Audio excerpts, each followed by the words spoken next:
Welcome to The Family Skeptical, Parenting Through Nonbelief. We're a married atheist couple raising two wonderful, strange children. We ask big questions, dissect weird parenting moments, and examine how society ignores or misrepresents families like ours. If you're any stripe of nonbeliever who's involved in raising children, welcome. You are our people. Our kids have heard all our swears, but yours might not have, so be thoughtful if there are young people listening with you.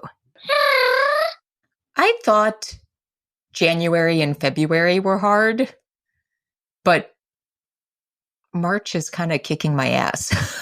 Yeah, I'm sorry. Spring break is right around the corner, though. Yeah, that'll actually be nice.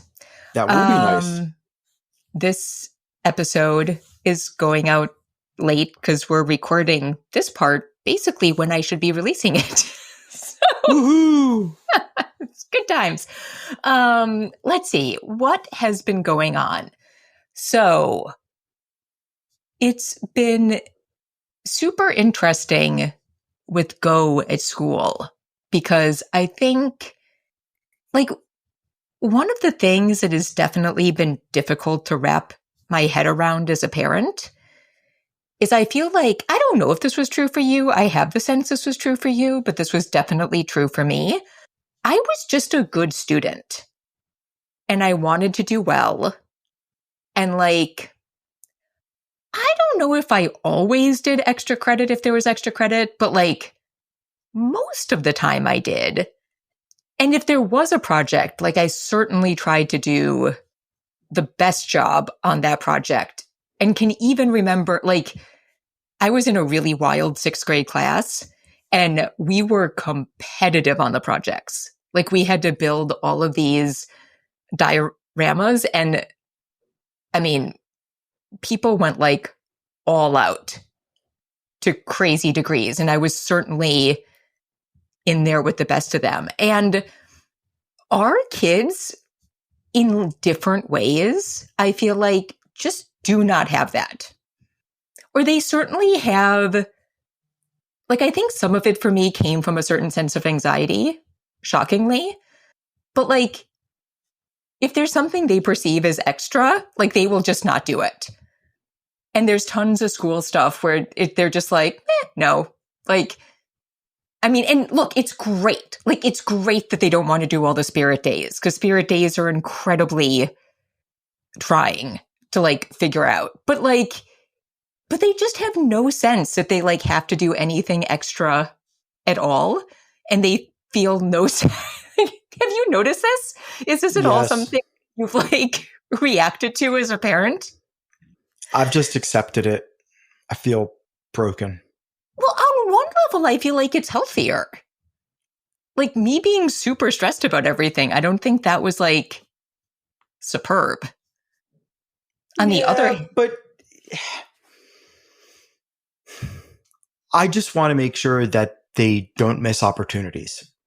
Yeah. But it's been cool because Go has actually gotten excited about something. Yes. And I think... Which is?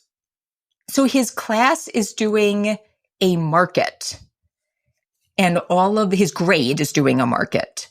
And all of the classes are going to sell something. But kids can also pick an item or service to sell and have their own booth. And he was all in on doing as much of it as he could. Do you think you know why, this has been the thing and not other things? You have to remember that this is a kid who really wants to, invent things. He, more than Reader, I believe, Go has an entrepreneurial mindset. He wants to make a thing and have people see value in it such that they then buy it. And not just he has a skill that has value. Yeah. Reader has his own ambitions. But with Go, I can see him actually inventing a widget that outwidgets other widgets.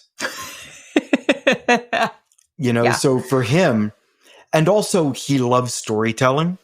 So for Go, having a school market is kind of a magical confluence of him being able to tell a story through a product that he's selling, and to be able to come up with fun signage and then put on that salesman character. Like, it's all of the things that he kind of likes to do, minus costumes. But I bet if the teachers said that it's okay if you dress up in costume for the market, he totally would. He's all in. Yeah. He's very excited. And I did the sort of thing when I was in 5th grade, I think. But I love that he's doing it in 3rd grade. Yeah. More, because when you're younger, I think there is that more magical passion than when you're a 5th grader and you're doing it to learn about like economics at a basic level. It's a little more academic, Yeah. But with this, it's like they're coming up with thing, they're selling the thing. It's very exciting. Yeah. So it's just been fun. And so far he's done all the work, and it's cool to see that excitement. Absolutely. I think like that's what's so nice about it. Because I don't, like I said, like I actually think it's healthy that they don't feel the need to like push themselves to the 100th degree for everything.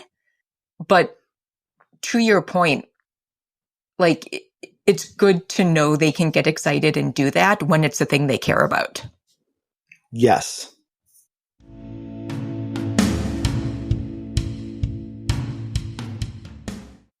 Our guest today is somebody I've wanted to have on the podcast for a long time. He was very understanding about us having weird construction noises in our house during the interview. But Alastair Lichten is a humanist activist and a community organizer. I follow his blog called A Humanist Dad, and it's wonderful. He writes about political issues and social issues, parenting, family, and relationships, all from the perspective of being a progressive humanist parent. And he has also done amazing work. So he led education campaigns for the UK's National Secular Society and local groups for Humanist UK. And I hope you really enjoy this conversation. Thank you so much for being with us today. This is just amazing. And we connected because you actually reached out to us last year to answer some questions for your blog, The Humanist Dad. And that was so much fun.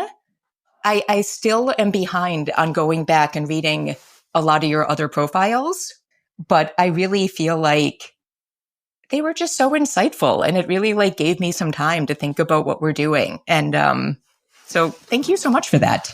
Oh, no, thanks. Thanks so much. And thanks for having me on the podcast. And thank you for responding to my kind of parenting perspective questions. Because I think what I really like on the podcast with you two is it's such a privilege to hear and kind of listening to that kind of reflective, intentional back and forth thinking about how you're parenting, that kind of thinking out loud. And that I'm really glad that kind of came through when you're answering my interview questions. Yeah, we can't help being who we are.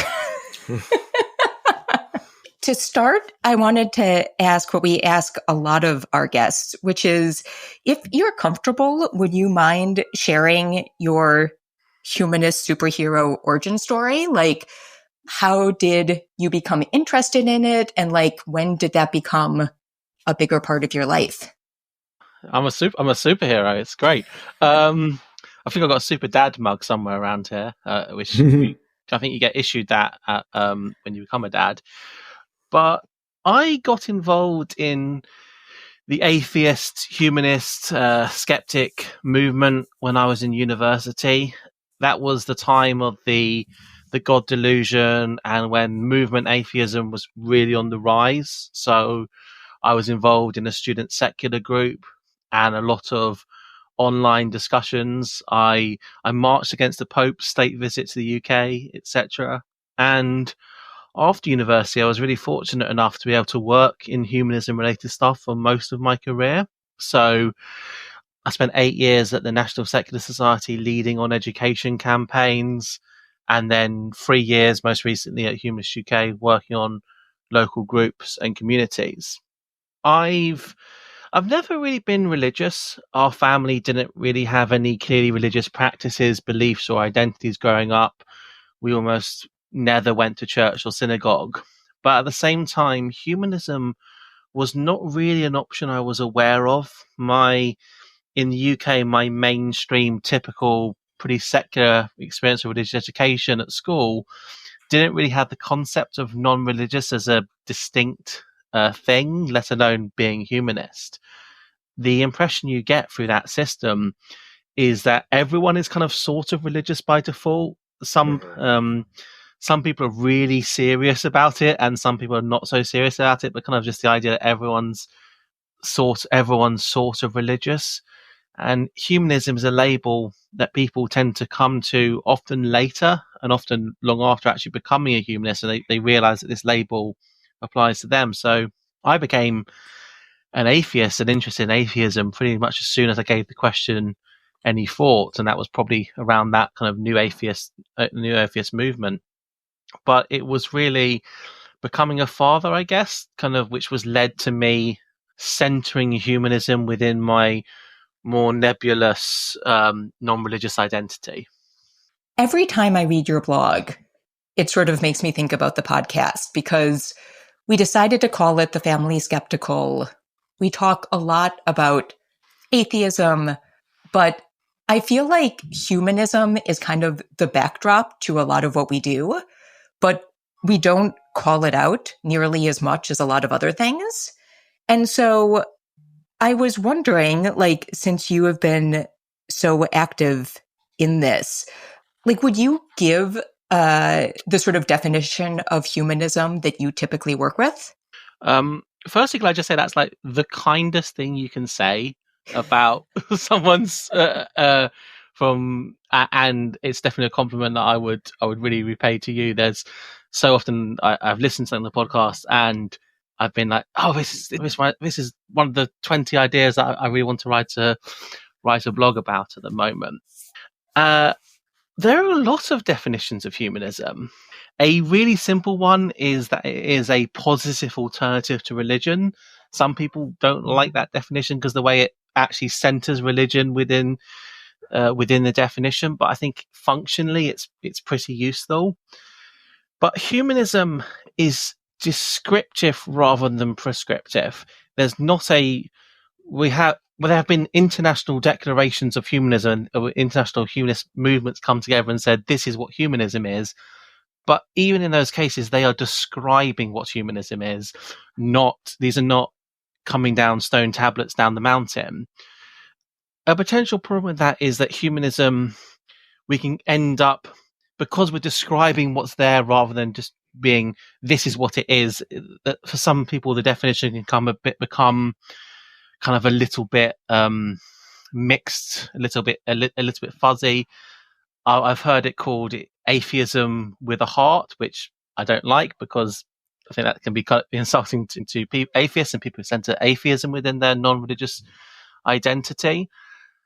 The example from just looking up from Humanist UK and what they say, and they say that the word humanist has come to mean someone who, I won't read out the full definition, but kind of the ideas here: trust the scientific method when it comes to understanding how the universe works, makes ethical decisions based on reason, empathy, and concern for human beings and other sentient animals, believes in the absence of an afterlife, that our purpose should be making the one life we have a good one and good for other people as well. You know, it was so interesting because on the last episode, we talked with Katie from Camp Quest about some secular fostering influencers. And I was listening to one of their podcasts. And at the end, because he had like a very negative experience of religion with a adoptive parent who was religious and yet treated him very badly. And he was talking with his guest about sort of his journey from that and how he's now spiritual. But then when he was describing like what he believes, like how he understands his own spirituality, to me, the description sounded exactly like humanism. You know, so it's so interesting thinking about it being not prescriptive, but descriptive. And I wonder how many times you sort of hear something and you're like, oh, that's humanism. Yeah, I think that's humanism has been a tagline that's been used for different marketing campaigns by various humanist organizations for a reason. It is possible, and everyone has the absolute right to define themselves how they want. And people call themselves, for example, Christian, who don't share anything that really we could clearly identify as a humanist belief, but just have a cultural identity with it. And it's similar with humanism. Humanism can be both an identity label, and where it is an identity label, the individual has the absolute right to decide for themselves whether or not that applies to them. But it can also be a powerful descriptive thing, and we can look at people and we can look and trace throughout the past and throughout history, identify that these people were humanists in their thinking or humanist-like, even if that label had not been something they had come to understand and apply to themselves or necessarily use themselves.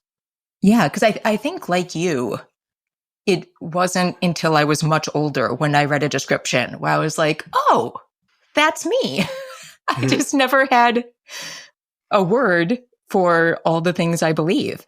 But so you talked about sort of leaning more into the humanism when you became a dad. And I was wondering what about that experience inspired that? And, you know, now that you have the blog, why you felt it was important to talk about humanism in the context of parenting.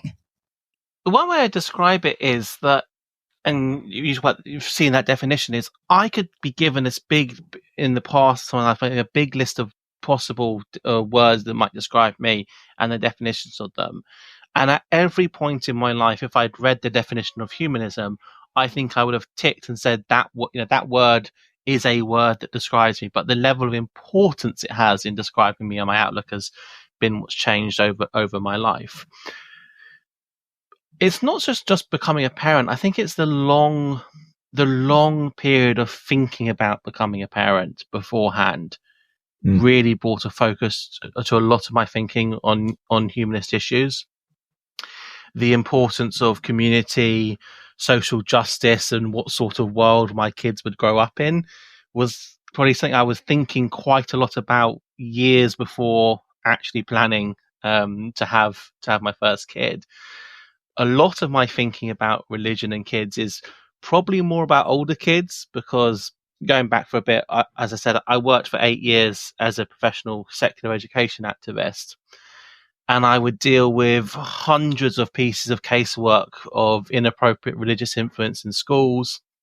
And I'd often be dealing with issues of biased religious education or school imposed worship or evangelical visits. And a typical phone call or email would start with a parent saying, I'm an atheist, but I want my children to make up their own minds, so I've never told them anything about religion. But something's happened and they've come back from school saying they're a Christian or with all these religious ideas. And I always knew that respecting my kids' right to make their own decisions would need to mean providing them with information. Mm-hmm. And how I started the blog is I've often used writing as a way of kind of sometimes therapeutic writing, sometimes just feeling I need to have something to say outside of the strict confines of my job. When I started the blog in a period of life when I was spending a lot of time in hospital with my eldest son, and I was writing these long letters to him. And at the same time, my younger son had real sleep problems, and I was just having these hour-long walks, and I would just start talking to him about stuff. And I was almost thinking about what these conversations I wanted to have with them, probably when they were older, about some of these bigger picture issues. And they really became the first blogs that I published under the Humanist Dad label. And right from the beginning, I really wanted to move beyond the deficit model. I don't talk really that much about the problems of religion or the negatives of religion. I'm talking about the positives of how humanism impacts my parenting. And it's not really necessarily about making them humanists or not really at all. It's about how do I be the best parent I can be. And that for me has always been about, well, by using reason and empathy and my values to guide myself. So is there something that sort of came up in that period leading to having kids that suddenly felt way more important than, like, is there an example of something that felt way more important before you were actively thinking about becoming a parent?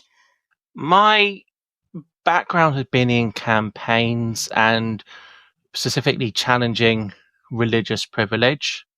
And it just became increasingly clear to me that challenging the negative problems of religion, although it was important, I really wanted to be about what are my positive values. I started a blog because although I was very proud of the work I was doing in the particular organization, I wanted to be able to speak out more positively on social justice issues and more wide rangingly than was kind of within the confines of that role. So I guess that was a big part of it. And just doing a bit of a reflection, I realized that I'd been 10 years or so involved in the atheist, secularist, humanist movement. And I did just some looking back at podcasts and videos and books which I'd read 10 years ago and seeing how my perspective had moved on in some ways from that particular period was all part of that, just changing the focus of what I'm personally working on. And I know it's like the entire blog, so people could go and sort of find any post. But are there any like specific instances that stand out where you feel like how you handled a parenting situation was directly influenced by your humanism? It can be difficult because it's sometimes really indirect. I try to approach all of the decisions I make with reason and empathy, but that is kind of a background thing. It's more the water we swim in, so you don't really see it. I think about a lot of what it's going to be like having teenagers. I talk about people ask, well, why do you write about, well, what are the issues for humanist parenting? And I often just glibly say, well, sex, drugs, rock and roll. How are we going to approach those issues when they're older? My best parenting is for me small moments when I'm just able to step back and think about, okay, this is something's going wrong here. They're having difficulty with some specific thing. What can I do to stop just banging my head against this, but stop, take a step back? Can I engage rather than engaging my instinctive survival parenting mode? Can I step back? Can I be intentional about this? Can I reason and focus on empathy of what this problem is? If it's a difficult behavior or an area of our lives we're having some high conflict about, and try something, and sometimes that thing doesn't work, or sometimes it does work. Sometimes it does work well, but then I don't continue doing it because we always have that gap between our values and reality sometimes. For sure. Yeah, I mean, I think that's, like, I've said it lots of times. I think, like, just in our lives, one of, like, very selfishly, like, one of the best things about doing the podcast has just been being forced to set aside time to think about things. Like, it is so easy to just get in the flow of life and to not do that. And so it can be really hard to just take that time. It's why I started journaling. That's really good. It's scratches the same itch. Yeah. I've written loads of stuff that's not gone onto the blog because it wasn't maybe it wasn't actually very good, but I needed it to get it out. And I think journaling and therapeutic writing are really, really great tools, and something that in a busy parenting life, it's incredibly difficult to make time for. Voice notes on your phone can be a particular thing to help with that as well. Yeah, I need to do that more. So I'm curious. We just had something really interesting happen because in Go's class, they had a thing where they had to bring in food that was like related to their This was perfect. heritage. And we didn't even talk about it. I don't know if you noticed this, like related to their heritage as a family. And so he decided to bring matzah because my family is Jewish, and pretzels because we also have some German heritage. And the teacher, and he's bringing it, and I was like thinking about it, and we definitely had an issue at the last school we were at where he was the only Jewish kid in his class, but like we don't do a lot of Jewish activities at home because like obviously I'm a secular Jew and like my mom does some stuff with him, but like we do not go to synagogue. He has very little experience with all of that. So like at his old school, they were like, you can tell everybody about Hanukkah. And I was just like, what is he like? We've read a book, but what is he going to say? Like it was a total mystery to me. And so he's bringing in matzah. There were like lots of Jewish kids at his new school. So like real Jews. Like, yeah, like where it's a big part of the family tradition. So again, I had this moment of like, what is he going to say? And are people going to expect him to like know more about this experience than he does? And I was sort of thinking like, should I tell him to mention that we're like secular Jews? And then I was just like, I helped him put together his presentation, and I made really sure that he put in that he's a secular Jew. And that he talked about it because that headed all of that off at the pass. Okay. I also figured that it might start a conversation about, hey, what is this secular thing? But it didn't, unfortunately. I saw the video. He did a great job and he was hilarious. But he made this whole joke about how you're supposed to serve beer with the pretzels. And the kids started laughing. And I was like, yeah, that's my boy.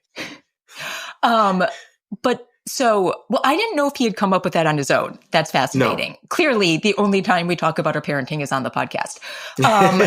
But I'm just sort of curious. I know your kids are a lot younger than ours, but do you have any sort of plans or thoughts about, I think we're both on the same page that we're not like set on our kids being atheists or humanists, but like, are there ways you plan to sort of inform them about humanism so they like have that information as they're making choices, or to talk to them about kind of how your family or how you identify? We think a lot as a family about how we're going to incorporate those sorts of practices. I think it is valuable, and by experiencing and understanding what humanism is and what the potential for humanist community and humanist traditions is as they grow up, I think that will help them understand religious peers. It will not necessarily make them humanists, and I wouldn't aim for that and want that to be that. But for example, let's say they grow up and they decide that they're Christian. Well, my experiences of taking them to Sunday Assembly, which is our secular congregation, I'm a coordinator of a local humanist group. I'm trying to make any activities we do family friendly. Their experiences of that will help them then connect with and have a frame of reference for understanding religious traditions and religious practices as well. Humanists don't have a food or dress, etc., that's very specific to us. Though there are many humanists are vegan and vegetarian and actually link that specifically to their humanism, but that's not a universal thing. But the children will grow up understanding that we have traditions and rituals as a family that we've created together and can change as and where they're working or not working for us. I think there's a lot of value in those traditions. When they're older, we will talk about our Jewish heritage that we have in our family, and how that may have influenced my parenting. Although that's something that I think they will feel kind of quite separate from, because of how these things kind of go down to the generations. We draw attention to the things that we have, like they understand that we've just finished February. In the UK, February is LGBT History Month, and October's Black History Month. It's swapped over, I think, in the US, but we've had our LGBT Progress Pride flags up. We've got our feminist flag up at the moment for Women's History Month.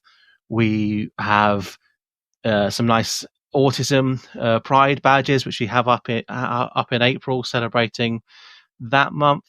And they will begin to ask questions about those things as they get older, and of all the traditions that we try and create as a family. And we are conscious in the way that we try to create traditions, because I think if you're conscious about that, you can make those traditions work for you, and you can grow up understanding that they are something that you can change if they're not working for you. Traditions and rituals are tools, not handcuffs. That makes a lot of sense.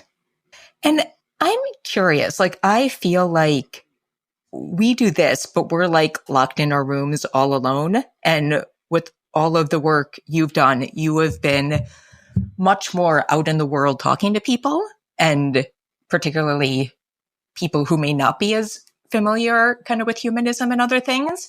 Do you think there are like big areas of misconceptions or things? I mean, there's certainly people who just have probably like never heard the term, but do you think there are big areas of sort of like misconceptions or misunderstandings about humanism?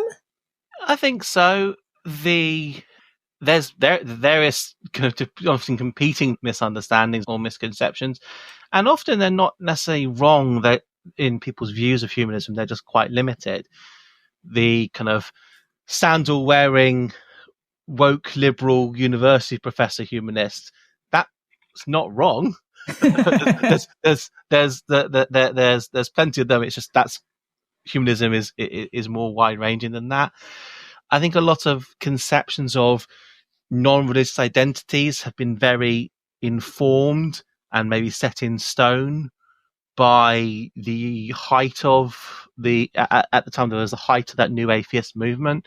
So people's conception of what an atheist is, and atheist humanism are often used interchangeably, are very informed by certain individuals who are pretty much like fringe figures within the modern humanist movement. And I don't say that I was about to say I don't say that in a derogatory sense. I mean I don't mean that in just a derogatory sense. I mean it in a factual descriptive sense. Yeah. Sense as well. Or there's the misconception that humanism is just about religion, and that's like saying skepticism is just about debunking Bigfoot. It's actually a tool set, a way of thinking about the world. I think that humanism is becoming better understood in the UK because of pressure to include non-religious worldviews in religious education. As I say, at school, my religious education never pushed me to be religious. It just never mentioned that being not religious was a thing. Right. There's nothing like a balanced or a equality of esteem between religious and non-religious worldviews in UK education, but we are somewhat starting in that direction. Across the 4 nations of the UK, it's different, which I'm sure there'll probably be similar things across the 50 states. So in Scotland and Northern Ireland, humanist marriage is legally recognised, and that's had a massive impact in people's familiarity with humanism. So in Scotland, around 1 in 5 people every year have been to or know someone who's been to a humanist wedding. And over time, and this I think is what really separates it from that debate me bro new atheist movement, is that humanists have discovered that we are really just completely ineffective at persuading people or arguing people into humanism. Our numbers grow and our acceptance grows when people come to understand themselves as humanists, or come to understand their values as being aligned with humanism, or come to see examples of humanists within their everyday life. That makes a lot of sense. So, doing a hard pivot, am I correct that, like Pops, you also had a later in life autism diagnosis? Yep. Okay. Sorry, not. What you really want on a podcast is just one word answers. Yep. Ask away. Crickets. Yeah. Well, no, I'm curious, sort of where, like, do you mind sharing, like, sort of when within your humanist work and parenting you found out you were autistic? So I recently learned that most neurotypical people don't spend decades wondering if they might be autistic. No, that's usually a red flag. Yeah. So I actually think it was a skeptical podcast that maybe pushed me on the path to getting going down the diagnosis and exploring if that applied to me route, because something said on the podcast is that they'd been hesitant to go and explore a diagnosis because they actually felt they had all these good coping mechanisms, and then one of their partners asked them, yeah, but what if you've learnt the wrong coping mechanisms? Like a lot of autistic adults, my diagnosis came about closely related to trauma, where my coping skills and masking abilities pretty much broke down. So it's a strange thing of, I don't consider being autistic in a trauma, but the coming to understand myself as autistic was around trauma. So my son Teddy, just after his third birthday, was diagnosed with stage 4 cancer. Oh no. No, that was and as you might imagine, treatment was, he had stage 4 neuroblastoma, and the treatment for it is some of the most grueling of any childhood cancer, and it was very traumatic. And while my coming to fully understand myself as autistic was part of the treatment for PTSD that I was receiving, what happened was, after a few sessions, the therapist gently mentioned, "Do you think you might be autistic?" And I gave the most autistic possible series of answers to answer that question, which goes back to my thing of, apparently most neurotypical people don't spend decades thinking about that. I'm curious if that experience sort of changed your experience of humanism at all. Yeah, I just wonder if it had any kind of impact on how you saw these issues or parenting. I think so. I think neurodiversity comes up a lot in my discussions of humanist parenting. Interesting. And also, and quite linked, actually, neurodiversity and queerness. I'm not a member of the queer community myself, but I think a lot of thinking and describing of what it's like to be neurodiverse or what it's like to be queer has had big influences on the development of humanist culture and humanist community. If you go to a local humanist group, you're going to find a lot of people there and if you look at the membership of humanist organizations, you're going to find and the research is very clear on people that are members of the LGBT community, and I suspect it's quite true also of neurodiverse people make up large parts of our membership. There, I think that one of the biggest areas where kind of my neurodiverse influences and humanist influences on my parenting come about is because there are a lot of practices and approaches which come as second nature to most people. But what neurodiverse people and also humanists who have rejected a dominant religious framework have in common is they often need to think actively about processes, practices, traditions that might come second nature to others. And that really intentional process can be hugely far more demanding, even exhausting, but often means that we spot problems that maybe others don't and end up taking things apart and reinventing them to work better for us. So I've spoken to neurodiverse people who say, well, I was asking questions in church because I hadn't absorbed the unspoken social rule of not asking questions about this particular thing. Mm-hmm. Yeah, I think one of those things that I've been talking about with my folks and therapists is that, not my parents, but like other autistic folks, is like with religion and like what a lot of people have to face when deconstructing, is that loss of community. But with neurodivergent folks, where you're finally, especially in late life diagnoses, finally realizing what you need and how you could potentially work your life better to get it, is that sense of community and camaraderie. And that can be very difficult for a lot of neurodivergent folks who have, social anxieties or issues with building and maintaining relationships. And if I would imagine, if I were living in a very religious society and I was a secular person, that I would also have to go out of my way to say, okay, how can I work my life so I can actually find or attract people who are similar to me? Is it going to be online? Is it going to be in person? And that was a huge challenge for me, but I've also found that there's a lot of correlation with folks in more like conservative rural communities that I've talked to, who found out in their 20s or 30s that they really don't believe in the gods of their parents or their communities, and that they have to go out on their own, but they also don't want to move away from home. And so they have to chart their own course, and that can be really challenging. There's something Mum said in a previous episode, which I loved, and I've used it as find the weirdos. Yeah, exactly.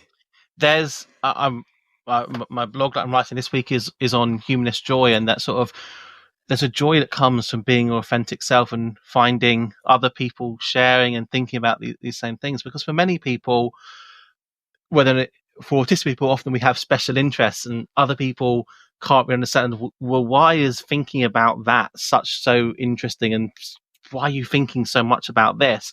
And similarly, the idea of, well, actually, there's no God isn't real, religion is a human invention, this is the one life we have. Some people recognize those things, and that's probably right, but why does it matter so much to you? Why are you so interested in it? And it's like, well, actually, because I think it's amazing that this is the one life we have. I think it's amazing that humans created all of these, that everything that we think of as coming down from the heavens, actually humans made that. We did that, and that's amazing. It's really interesting, and it's for many autistic humanist people, that might be one of their special interests. Yeah.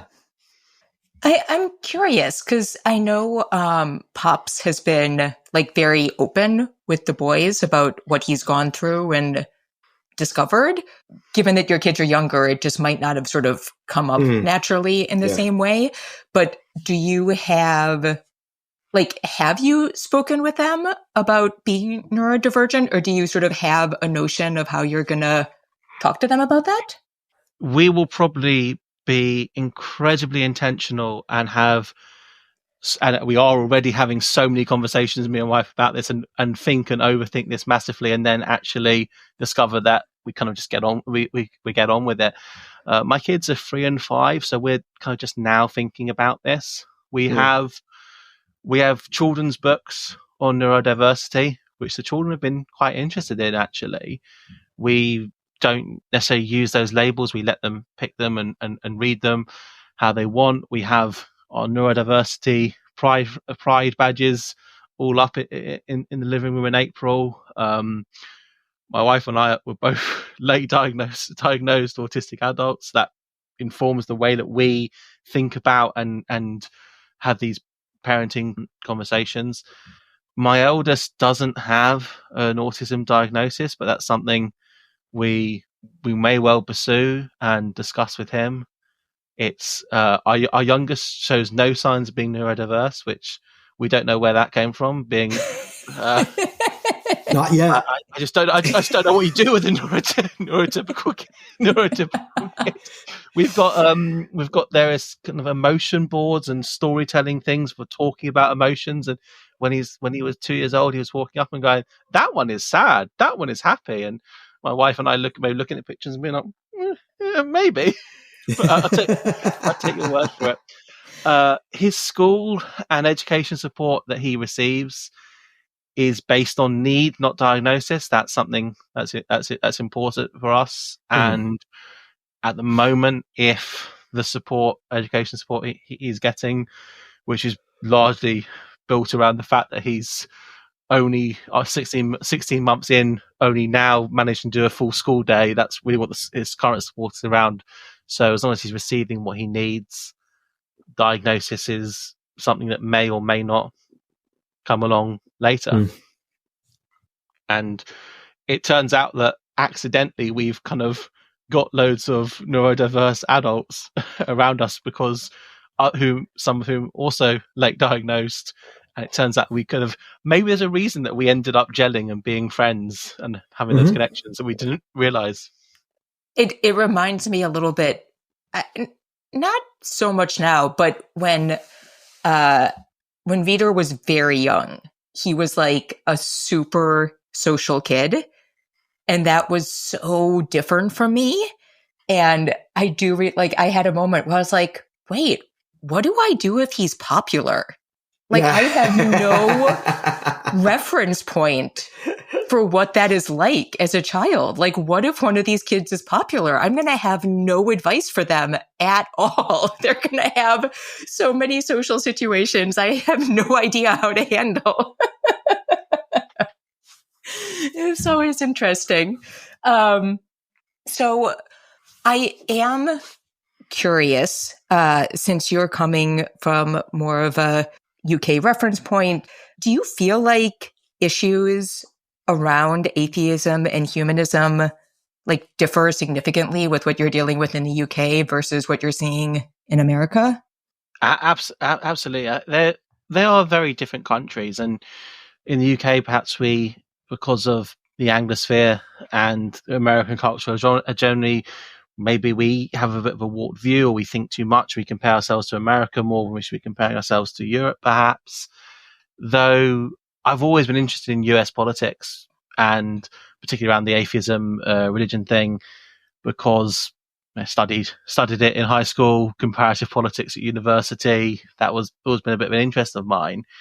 But one of the reasons for my Humanist Dad blog is when I was going and looking for writing about humanist parenting, a lot of it was focused on the US and not directly culturally relevant. And a lot of it was also focusing on the issues of 10 years ago, because when the atheist movement was at that particular, new atheist movement had a particular cultural moment, publishers were more interested in books about humanist parenting than they may be today. As an outsider, it's clear now that America just has a Christo-fascist regime. It's not on the way to fascism, sliding to authoritarianism. That's just where the US is now. Before my kids were born, I remember looking up a list of Googling what's going to happen in the next 10 years and looking at future events that were likely to happen and imagining how they would be, what it'd be like for them, and thinking about when they were in primary school, they'd be watching us land on Mars. We always say us when we talk about the good things America does. We say we landed on the moon. America napalmed Vietnamese villages. We don't use the collective we for everything America does. But just imagining, it should have been, when my kids are in primary school, they should be watching America / the humans landing on Mars. And I mean, are they going to be probably watching trans people being rounded up and put in treatment centers, never to emerge from again? I don't know. As a parent, as someone with Jewish heritage, and that's not necessarily a big part of my active kind of outlook on the world, but it's part of something that informs my cultural heritage. Thinking about watching a fascist regime take over the most powerful country in the world, and how we talk to our kids about that. How do you talk to your kids about bullying being wrong when bullying is a central part of the ideological makeup of, again, a very powerful movement? I love America. I'm so grateful I was able to take my son to Pennsylvania to visit. We visited the States 3 times for medical treatment. Absolutely. So wonderful that we could access a trial there at Penn State. God damn it! I'm glad that I don't need to go back at the moment. I'm No offense taken. No, hopefully not. I'm so proud of my friends in the humanist, atheist, secularist movement in America who, in the last election, took and made Project 2025 the defining issue of the electoral campaign. Yeah. And just heartbroken. I went into the Humanist UK office the day after, the morning after the election, and people, particularly some of our staff members at the time who were American, in tears. Yeah. In the UK last year, we kicked out a 14-year-old Conservative government that had just basically wrecked and hollowed out every aspect of our welfare state. So that can happen. I remember thinking it changing, like, my optimism. It was not a huge, in this country we elected kind of a centrist government. It wasn't a massive sea change. The Conservatives did suffer a massive electoral defeat, but it wasn't a bright shining tomorrow's a brand new day moment. But at the same time, I just felt more optimistic about my kids' future, and seeing around the world now, I am optimistic that I can create for them a village or a place of inclusion and love. But are those values, will those values politically hold sway? I don't know. Efforts to impose any sort of American Christo-fascist style culture war ideology in the UK have not really been successful at the moment, but we are far more the expression when America sneezes, the UK catches a cold, or perhaps it's the other way around. We are far more vulnerable to that in this country than I think many people realize. We have this sort of spectre of America, and we can always say on so many issues, America's doing this, and of course we're us Brits are far too sensible for that. But we're the transphobia capital of Europe. Yeah. Elon Musk wants to spend $100 million boosting the UK far right, or he flirted with that idea at the moment. Scary times in lots of ways. Yeah, it is. You brought up the issue of bullying, and I think one thing I am very thankful about being an atheist and a humanist is that, like, there is nothing in our worldview that has ever encouraged us to teach the kids that, like, you should look up to people in authority because they are in authority. Like, my greatest wish for them is that, and I have thought about this a lot as a kid that was like a consummate rule follower. I was terrified to get in trouble. I had like a few moments senior year of high school when I like just was tired of everything and then kind of went off the rails in college. But like for the most part, I just followed the rules and like did not want to stick my neck out, did not want to get in trouble. And I have thought very actively about how we will talk to the kids about that. Because I think when someone in authority is being awful, like that is a difficult situation. And I hope, and like in their own lives, what I will impart to them is like, you always have to decide like how much you want to take it on yourself. And if you want to be the kid getting in trouble to challenge something, like if that's a legitimate thing to challenge, Pops and I will have your back 100%. Yes.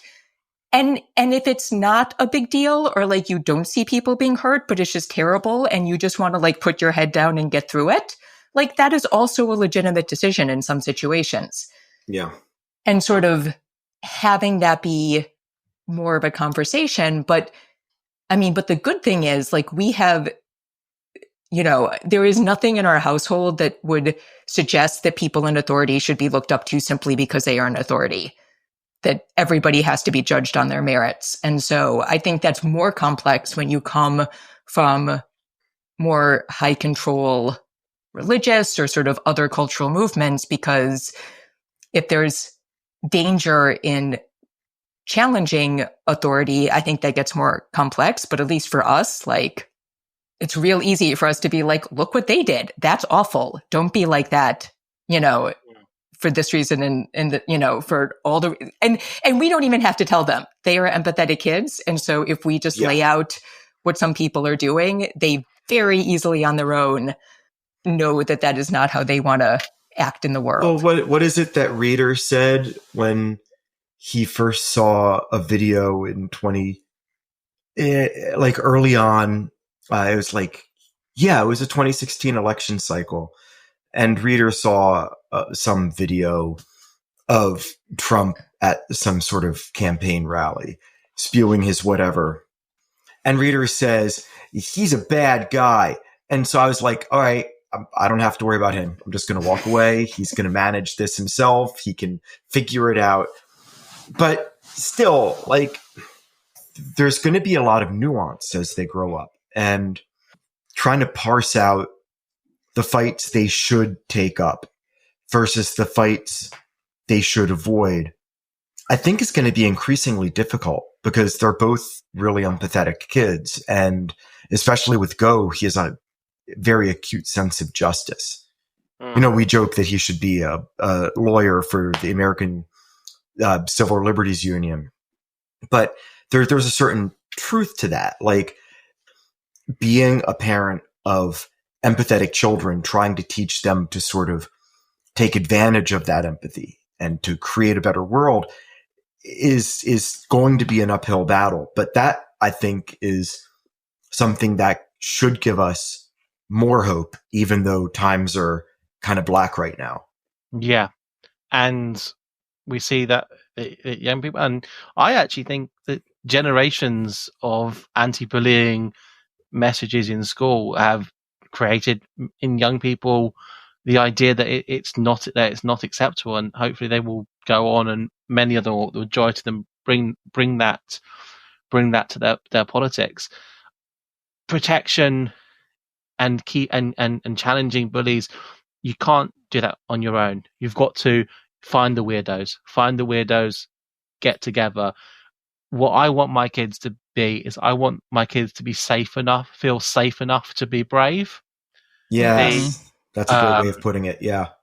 My kids tell me off and the idea, particularly in gentle parenting, which really fits with my humanist values of not seeing non-compliance in children, or for the purpose of parenting is not compliance.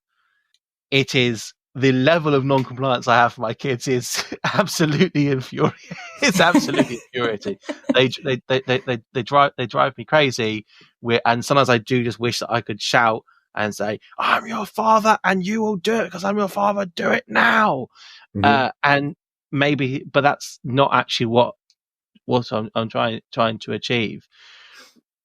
Getting them to see the value in questioning is a way actually of keeping them safe. I want my kids to be able to resist negative peer pressure around all around all sorts of things, and them resisting my desires in some ways, resisting my orders and what I want for my life to be convenient, and what that is in a way testing them and preparing them for resisting things from peers or bosses. I would love my children never to have to be bullied in the school, workplace, etc., or by politicians.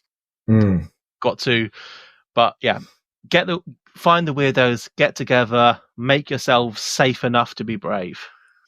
That is so smart. I mean, I think along with wanting encouraging that agency. I haven't really thought about it, but like when they ask questions, we try really hard to give them good, cogent answers. I think sometimes more than they even want. And on like a very different level, I hadn't thought about it, but like I also hope that makes them less likely to accept bad answers. You know what I mean? Like, yeah. I don't want to encourage just like accepting and I said so, we're kind of a hand wave.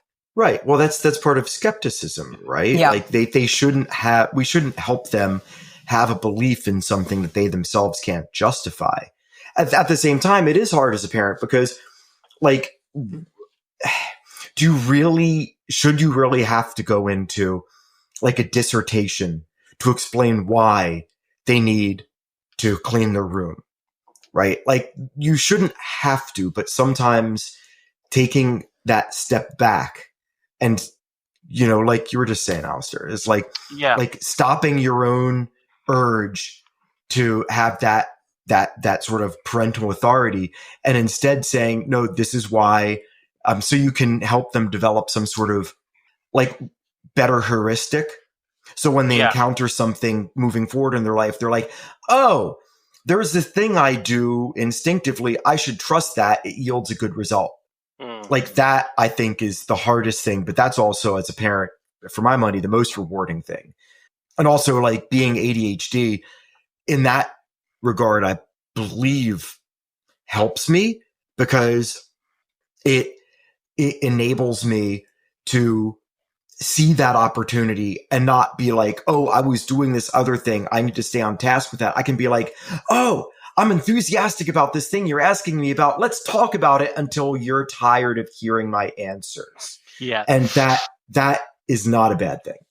There's also the not punishing the behavior you want to see is a I mean, we want them to question. Stop questioning me. It's like at the moment, both my kids are in a real why stage when kids realize that they can just ask why to every question, and it is incredibly annoying. And they never grow out of it.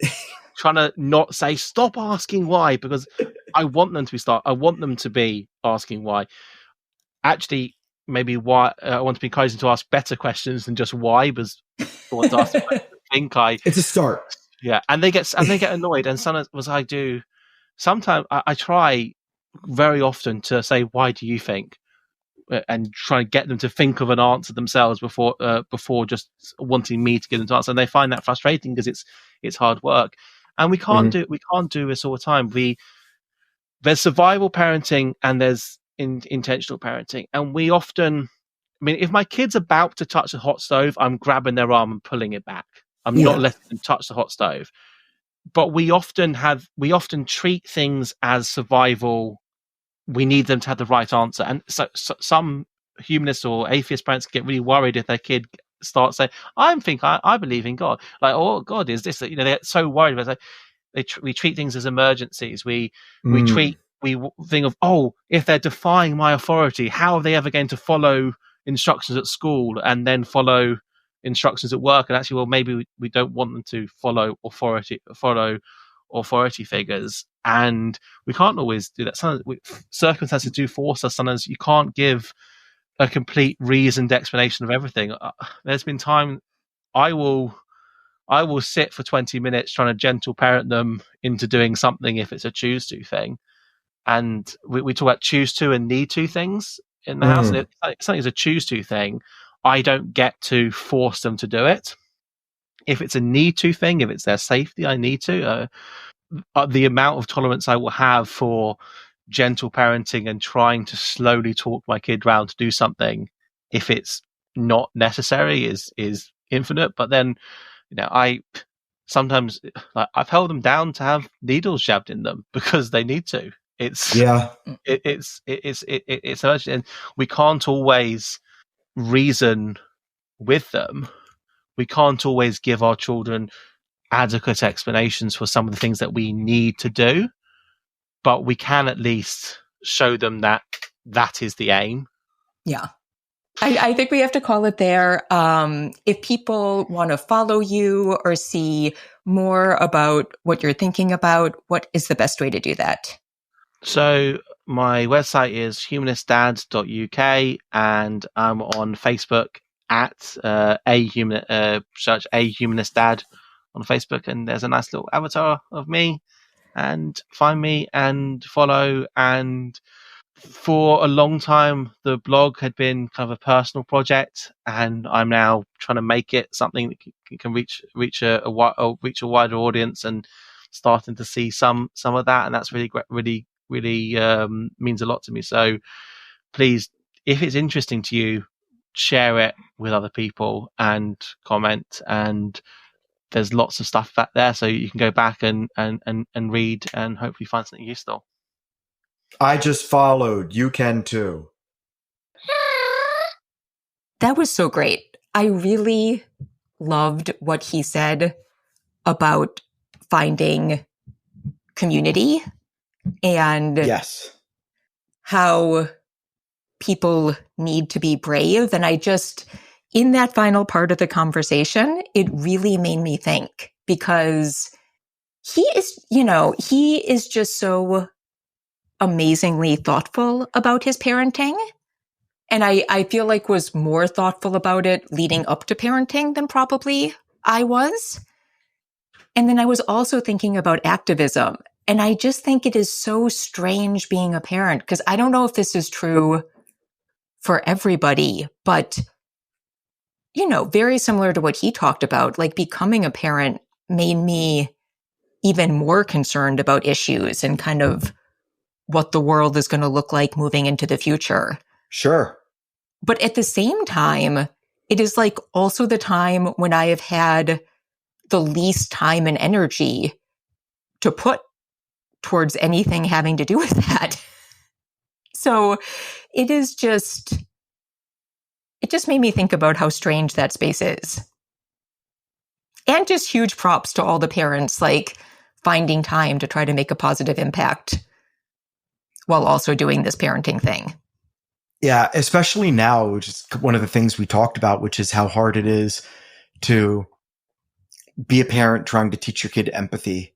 It feels like there's parenting, and then which is one category of tasks. And then there's parenting in 2025, which is a whole separate category of tasks. And then there's being an adult human being in 2025. That's a whole other category of tasks. And then there's everything having to do with self-care, which is a whole separate category of tasks. So it feels like at any given point, I have at least 4 plates to spin. That is exactly it. So let's wrap it up there. As always, we have to thank Jonathan Zalbin and First Frame Music for the music for this podcast. And that wraps up this episode of The Family Skeptical, where nothing is sacred except for our kids.